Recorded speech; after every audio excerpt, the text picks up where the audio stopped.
Allah bukan untuk perang. Inilah sampan bersama saya, Pater Domikevi SVD. Bapak, Ibu, saudara-saudariku yang terkasih, sampan berlayar menyapa Anda sekalian.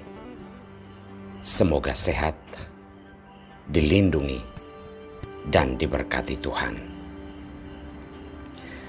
Saudara-saudariku yang terkasih,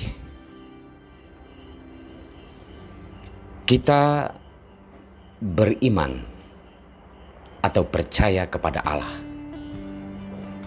tidak untuk dijadikan sesuatu untuk kepentingan diri kita sendiri. Jika kita mau menyatakan iman dan keyakinan kita kepada Allah atau Tuhan, jauhkanlah segala kepentingan pribadi. Karena Allah tidak layak untuk digunakan untuk kepentingan manusiawi kita. Banyak orang kemudian mempersalahkan Tuhan atau Allah karena Allah disebut tidak berpihak pada kepentingan dirinya, kepentingan kelompoknya, atau kepentingan suku dan bangsanya. Allah dalam pemahaman orang-orang yang demikian adalah sesuatu yang bisa dimanfaatkan untuk kepentingan diri sendiri. Saudara-saudariku terkasih, hari ini sabda Tuhan berbicara tentang Allah yang berbelas kasih pada kemanusiaan. Maka orang yang menyatakan diri percaya kepada Allah adalah orang-orang yang mencintai kehidupan dan mencintai kemanusiaan. Kalau kita mendengar dalam bacaan pertama dari kitab pertama Samuel hari ini, kita mendengar bahwa bangsa Israel mengalami 2 kali kekalahan dalam perang. Kekalahan pertama, mereka menyangka bahwa karena tabut perjanjian tidak berada di tengah-tengah mereka.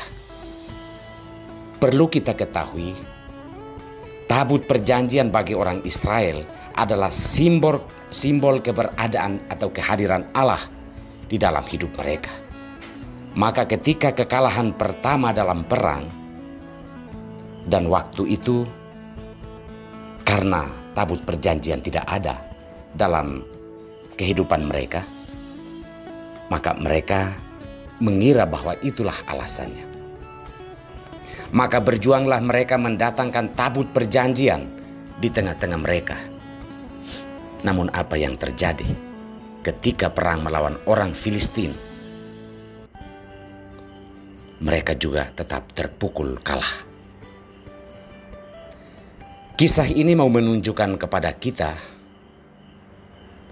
bahwa Allah tidak bisa dimanfaatkan atau digunakan untuk peperangan, untuk membasmi kemanusiaan, atau untuk menghancurkan bela rasa dan persaudaraan. Kekalahan kedua dari orang-orang Filistin sebenarnya suatu pertanda bagi orang Israel agar mereka bertobat dan lebih mencintai kemanusiaan.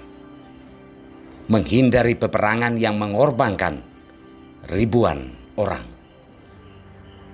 Menghindari kebencian karena Allah tidak bisa dimanfaatkan untuk membalaskan dendam kita atau untuk merebut kemenangan dan kejayaan dengan mengorbankan nyawa-nyawa orang tak berdosa. Dalam bacaan Injil, Allah yang mencintai kemanusiaan itu nampak dalam diri Yesus yang menyembuhkan seorang yang sakit kusta. Ketika ia datang meminta pertolongan dari Yesus, Yesus menatapnya dengan menaruh belas kasihan kepada orang sakit ini. Kita tahu bahwa penyakit kusta ketika dialami oleh seseorang, orang itu boleh dikatakan orang mati yang masih hidup. Setidak-tidaknya ia mati secara sosial karena ia diasingkan dari kehidupan ini. Tetapi sikap Yesus terhadap orang ini adalah membawa dia kembali ke tengah-tengah kerumunan banyak orang dan menegaskan kepribadian dan martabatnya bahwa dia layak untuk hidup di tengah-tengah kita. Saudara-saudariku terkasih, Allah tidak digunakan untuk peperangan, untuk membalaskan dendam, kebencian, atau untuk memporak-porandakan persahabatan di antara manusia. Jika Anda dan saya menyebut diri sebagai orang beriman, maka Anda dan saya perlu mencintai kemanusiaan, mencintai persahabatan, mencintai kedamaian, dan membangun persaudaraan yang sejati. Itulah inti dari keberimanan kita. Apapun agamamu, tetapi kalau kita menyebut diri beralah atau bertuhan, cintailah kemanusiaan, cintailah persaudaraan, dan cintailah kedamaian. Semoga Tuhan memberkati kita semua.